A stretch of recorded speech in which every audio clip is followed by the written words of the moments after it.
ہونا شروع کیوں نہیں ہوئی؟ کھانے پینے کی چیزیں، سبزیاں تک اتنی مہنگی ہیں کہ اب لوگ کیا کھائیں، اور غذائی کمی کے نتیجے میں بچوں کی گروتھ کا مسئلہ بن رہا ہے اس وقت۔ وہ بچے کیا کھائیں؟ 40% سے زیادہ لوگ پاکستان میں غربت کی لکیر سے نیچے زندگی گزار رہے ہیں، اور یہ دعوے بڑے بڑے کر رہے ہیں کہ ہم 13% اس میں کمی کر دیں گے اور آئی ٹی کو بڑھا دیں گے اور شرح نمو 1 سے جو ہے وہ 6% پہ ہو جائے گی۔ لیکن اقدامات کیا ہیں آپ کے؟ عوام کو ریلیف دینے کے بجائے پارلیمنٹ کے لوگ خود اپنی تنخواہوں میں 900% اضافہ کر لیتے ہیں، 1000% اضافہ کر لیتے ہیں۔ کوئی چیز ایسی نظر نہیں آتی جس میں حکمران طبقہ کوئی قربانی دینے کے لیے تیار ہو۔ چاروں صوبوں میں اپنی گاڑیوں کے لیے اربوں روپے انہوں نے مختص کیے ہیں اور خرچ کر رہے ہیں۔ نئی نئی گاڑیاں آ رہی ہیں عملوں کے لیے، جو بیوروکریٹس ہیں بڑے ان کے لیے، اور اسی طرح سے جو شاہ خرچیاں وہ بڑھتی چلی جا رہی ہیں۔ 23% اضافہ ہوا ہے ایڈمنسٹریشن کے خرچوں میں، اور یہ کہتے ہیں کہ قوم قربانی دے۔ آئی پی پیز کے مسئلے کو جماعت اسلامی نے بھرپور طریقے سے اٹھایا اور یہ پوری قوم کی آواز بن گیا، اور وہ حکمران اور وہ وزیر صاحب جو یہ کہتے تھے کہ ہم آئی پی پیز سے بات ہی نہیں کر سکتے، الحمدللہ عوامی دباؤ کے نتیجے میں، تاریخ ساز ہڑتال کے نتیجے میں، ہمارے دھرنوں اور احتجاج کے نتیجے میں نہ صرف یہ کہ آئی پی پیز سے بات ہوئی بلکہ خود حکومت نے اعلان کیا ہے کہ 5 آئی پی پیز بند ہو گئیں، 13 سے بات ہو گئی، 18 سے ری نیگوشیٹ ہو گیا، ری شیڈول ہو گیا، اور خود انہوں نے کہا ہے کہ 1000 ارب روپے کا 1500 ارب روپے کا فرق پڑے گا۔ جب 1000 اور 1500 ارب روپے کا فرق قومی خزانے میں پڑ رہا ہے تو بجلی کے بل کم کیوں نہیں ہو رہے؟ جب تک بجلی کے بل کم نہیں ہوں گے لوگوں کو ریلیف کیسے ملے گا؟ انڈسٹری چلے گی کیسے؟ آپ جتنے اہداف کی بات کر رہے ہیں وہ حاصل ہی نہیں ہو سکتے جب تک ان پٹ صحیح نہیں ہوں گے، چاہے وہ انڈسٹری کا ہو چاہے زراعت کا ہو۔ تو اس لیے یہ جو باتیں حکومت کی طرف سے کی جاتی ہیں کہ ہم یوں کر دیں گے اور وہ کر دیں گے اور اس طرح سے ترقی ہو جائے گی، عملاً اس ترقی کے راستے میں خود حکومت آ کر کھڑی ہو جاتی ہے، اور جب وہ لوگوں کو ریلیف نہیں دیتے تو ہم یہ سمجھتے ہیں کہ فوری طور پر بجلی کی قیمتوں میں کمی ہونی چاہیے، اور اعلانات پچھلے 6 مہینے سے اعلان کر رہے ہیں کہ ہم بجلی کی قیمت کم کر دیں گے، لیکن اب تک انہوں نے کم نہیں کی ہے۔ لہٰذا اب ہم نے یہ فیصلہ کیا ہے کہ ہم اپنی احتجاجی تحریک کو از سر نو شروع کریں گے، اور 17 جنوری کو پورے ملک میں احتجاج کیا جائے گا بجلی کی قیمتوں میں کمی کرنے کے لیے، اور پھر اس کے بعد ہم اگلے لائے عمل کا بھی اپنا اعلان کریں گے۔ جماعت اسلامی جب کسی ایشو کو ٹیک اپ کرتی ہے اور وہ عوام کا ایشو ہوتا ہے تو ہم اس کو چھوڑتے نہیں ہیں۔ ہم نے ان کو موقع فراہم کیا کہ یہ اپنی ورکنگ کریں۔ ہم بھی جانتے ہیں کہ آئی پی پیز کے یہ مسائل 1994 سے چل رہے ہیں، اس میں ہر حکومت شامل رہی ہے، اس میں نون لیگ یہ 94 میں پیپلز پارٹی کے زمانے سے شروع ہوا، پھر اس کے بعد نون لیگ آئی، پھر اس کے بعد قاف لیگ آئی، پھر اس کے بعد پیپلز پارٹی کی حکومت آئی، پھر نواز شریف صاحب کی حکومت آئی، پھر عمران خان صاحب کی پی ٹی آئی کی حکومت آئی، پھر اس کے بعد پی ڈی ایم 1، پھر پی ڈی ایم 2، پھر پی ڈی ایم 3 چل رہی ہے۔ ان سب لوگوں نے مل کر آئی پی پیز کو سپورٹ فراہم کی، اور آئی پی پیز مافیا آپ سوچیں، خود بتاتے ہیں یہ لوگ کہ 2000 ارب روپے قوم کے ہمارے خون پسینے کی کمائی، یہ وہ 2000 ارب روپے ہیں جو بجلی بنتی نہیں ہے اس کی قیمت ادا کرتے ہیں، اور کن لوگوں کے پاس جاتے ہیں وہ پیسے؟ وہ تھوڑے سے لوگ ہیں، چند 100 لوگ ہیں، چند 100 لوگوں کو فیض پہنچانے کے لیے 2000 ارب روپے قوم کے بجلی کے بلوں میں ٹیکس لگا کے، پیٹرول کی لیوی لگا کے، تنخواہ داروں کا ٹیکس بڑھا کے،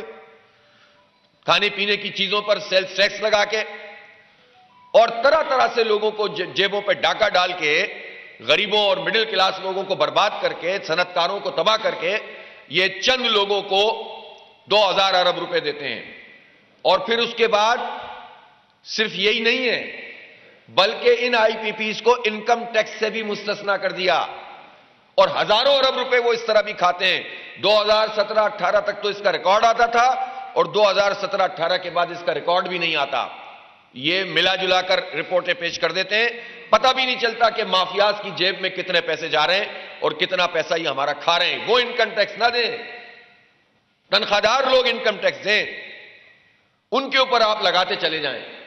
تو یہ اتنا بڑا ظلم ہے، یہ طبقاتی نظام، یہ چند لوگوں کا نظام، یہ خون چوس رہا ہے پاکستان کا اور پاکستان کے عوام کا. اس لیے ہم یہ سمجھتے ہیں کہ ان لوگوں کو تو آپ، اس کا مطلب ہے کہ تقریباً 3,000 ارب روپے سالانہ ان لوگوں کی جیب میں جا رہے ہیں ناجائز طریقے سے. جبکہ اگر آپ میٹرک کے بعد فرسٹ ایئر سے لے کر یونیورسٹی کی تمام تعلیم، جس میں انٹرمیڈیٹ شامل ہے، جس میں ڈگری پروگرام شامل ہیں، جس میں ماسٹرز پروگرام شامل ہیں، جس میں تخصص شامل ہے، specialization, P H D program, اس سب کو اگر آپ جمع کر لیں اور اس کی ایوریج فیس ایک طالب علم کی لگا لیں تو یہ سب پیسے بنتے ہیں جو فیس لوگوں سے وصول کی جاتی ہے، جس کے نتیجے میں غریب کا بچہ تعلیم سے فارغ ہو گیا ہے، بالکل نہیں پڑھ سکتا. یہ سب بنتے ہیں 570 ارب روپے. عملاً اس ترقی کے راستے میں خود حکومت آ کر کھڑی ہو جاتی ہے، اور جب وہ لوگوں کو ریلیف نہیں دیتے تو ہم یہ سمجھتے ہیں کہ فوری طور پر بجلی کی قیمتوں میں کمی ہونی چاہیے. اور اعلانات پچھلے 6 مہینے سے اعلان کر رہے ہیں کہ ہم بجلی کی قیمت کم کر دیں گے، لیکن اب تک انہوں نے کم نہیں کیے. لہٰذا اب ہم نے یہ فیصلہ کیا ہے کہ ہم اپنی احتجاجی تحریک کو از سر نو شروع کریں گے، اور 17 جنوری کو پورے ملک میں احتجاج کیا جائے گا بجلی کی قیمتوں میں کمی کرنے کے لیے.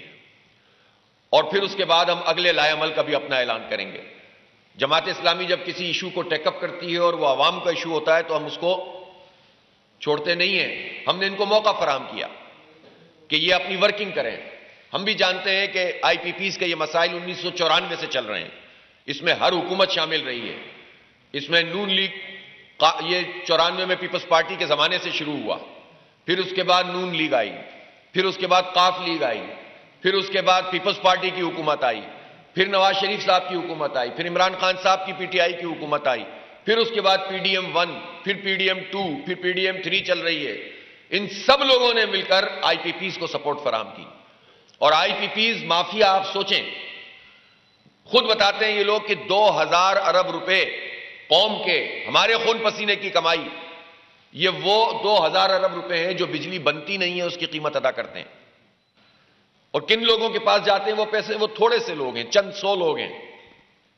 چند 100 لوگوں کو فیض پہنچانے کے لیے 2,000 ارب روپے قوم کے بجلی کے بلوں میں ٹیکس لگا کے، پیٹرول کی لیوی لگا کے، تنخواہ داروں کا ٹیکس بڑھا کے، کھانے پینے کی چیزوں پر سیلز ٹیکس لگا کے، اور طرح طرح سے لوگوں کو جیبوں پہ ڈاکہ ڈال کے، غریبوں اور مڈل کلاس لوگوں کو برباد کر کے، صنعت کاروں کو تباہ کر کے، یہ چند لوگوں کو 2,000 ارب روپے دیتے ہیں. اور پھر اس کے بعد صرف یہی نہیں ہے، بلکہ ان آئی پی پیز کو انکم ٹیکس سے بھی مستثنا کر دیا، اور ہزاروں ارب روپے وہ اس طرح بھی کھاتے ہیں. 2017-18 تک تو اس کا ریکارڈ آتا تھا، اور 2017-18 کے بعد اس کا ریکارڈ بھی نہیں آتا. یہ ملا جلا کر رپورٹیں پیش کر دیتے ہیں، پتہ بھی نہیں چلتا کہ مافیاز کی جیب میں کتنے پیسے جا رہے ہیں اور کتنا پیسہ یہ ہمارا کھا رہے ہیں. وہ انکم ٹیکس نہ دیں